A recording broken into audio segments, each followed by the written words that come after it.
नमस्कार दोस्तों, कैसे हैं आप सब। आज हम बात करने वाले हैं गुड़हल के पौधे के ऊपर।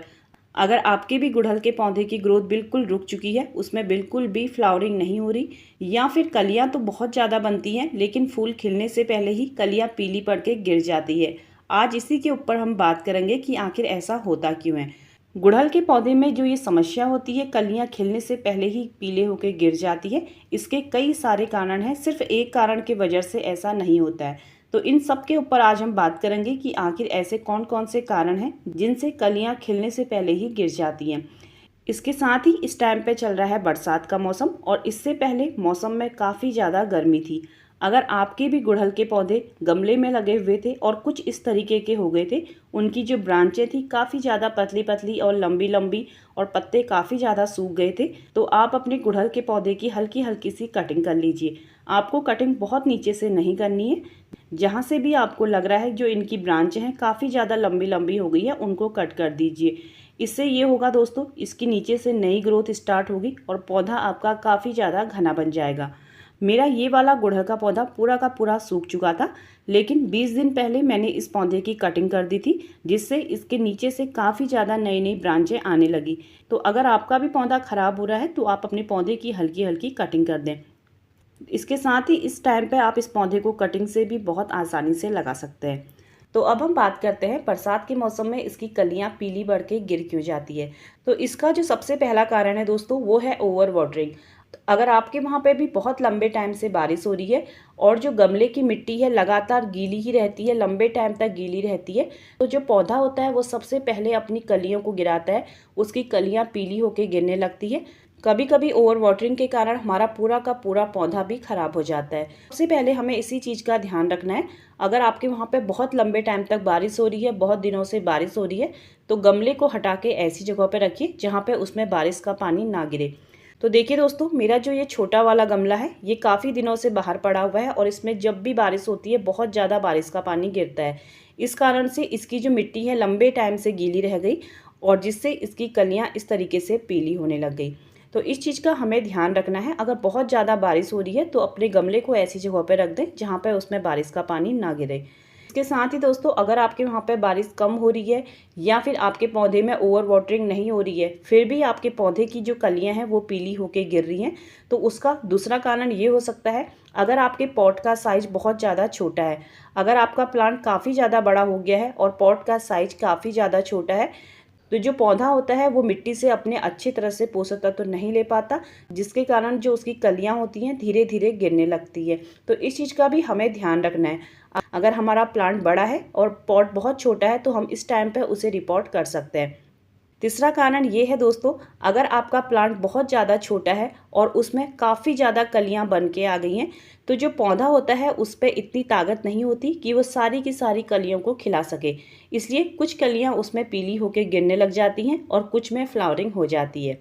इसके साथ ही दोस्तों, इसका लास्ट कारण है फर्टिलाइज़र। गुड़हल का जो पौधा होता है दोस्तों, इसे काफ़ी ज़्यादा फर्टिलाइज़र की ज़रूरत होती है। आप इस पौधे को जितना अच्छा फर्टिलाइज़र देते हैं, पौधे में उतनी अच्छी फ्लावरिंग होती है, पौधे की ग्रोथ उतनी ज़्यादा अच्छी होती है। तो बरसात के टाइम पे कंटिन्यू बारिश होने से मिट्टी में जितने भी पोषक तत्व होते हैं वो सारे के सारे बाहर निकल जाते हैं, तो पौधे को न्यूट्रिशन की काफ़ी ज़्यादा कमी हो जाती है। तो इस टाइम पे आप इसमें ऐसी खाद डालिए जिससे पौधे की ग्रोथ तो अच्छी हुई, साथ ही इसे रोगों से भी बचाव हो, क्योंकि इस टाइम पे गुड़हल के पौधों की जड़ों में भी रोग लगने की समस्या आती रहती है। तो इस टाइम पे दोस्तों आपको इसको देना है पोटेशियम और कैल्शियम। तो इस टाइम पे हम अपने पौधे को दो तरह का फर्टिलाइज़र देंगे। एक फर्टिलाइज़र हम देंगे जिसमें उसे पोटेशियम और कैल्शियम अच्छी मात्रा में मिल जाए। तो ये देखिए दोस्तों, ये है राख, जिसे हम वुड एश कहते हैं। इसमें काफ़ी अच्छी मात्रा में पोटेशियम और कैल्शियम होता है। तो एक एक चम्मच राख को आप पॉट की मिट्टी में डाल सकते हैं इस तरीके से, और हल्के हाथों से आपको मिट्टी की गोड़ाई करनी है।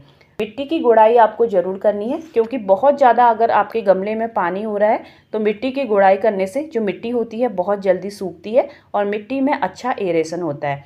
तो इस तरीके से एक चम्मच राख को मैं मिट्टी में डाल दूंगी, और 2-3 चुटकी राख को आपको पौधे के ऊपर भी छिड़काव करना है, क्योंकि दोस्तों जो राख होती है ये बहुत अच्छा कीटनाशक का भी काम करती है। पौधे में छिड़काव करने से जो ऊपर से कीटों का हमला होता है उससे रोकथाम होती है।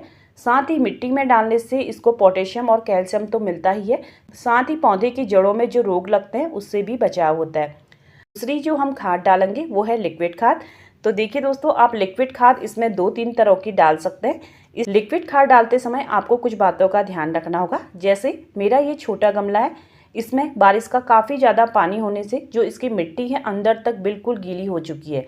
तो ऐसे अगर आपके गमले में भी बहुत ज़्यादा पानी हो रहा है, मिट्टी बहुत ज़्यादा गीली है, तो आपको उस पौधे में लिक्विड खाद नहीं डालनी है, क्योंकि मिट्टी पहले से ही गीली है। आप दोबारा उसमें लिक्विड खाद डालेंगे, जो पौधे की जड़ें हैं वो ख़राब हो सकती है।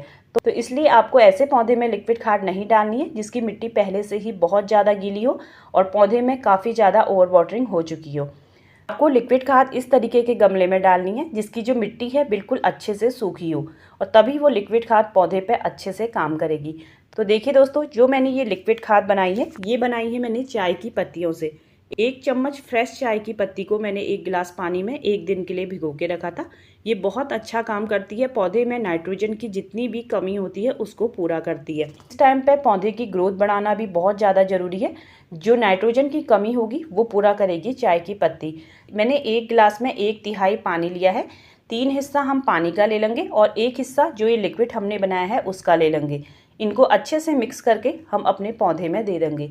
ये बहुत अच्छा काम करती है पौधे की ग्रोथ के ऊपर। अगर आप चाय की पत्ती का पानी नहीं बनाना चाहते, आप गोबर की खाद का लिक्विड बना सकते हैं, या फिर आपके पास वर्मी कंपोस्ट है तो उसका भी लिक्विड आप अपने पौधे को दे सकते हैं। तो इन 3 चीज़ों का लिक्विड आप अपने पौधे पर ज़रूर दीजिए। ये पौधे की ग्रोथ में बहुत अच्छा काम करेगी। अगर वीडियो पसंद आया हो तो मेरे चैनल को लाइक और सब्सक्राइब करिएगा। वीडियो देखने के लिए आप सभी का बहुत बहुत धन्यवाद।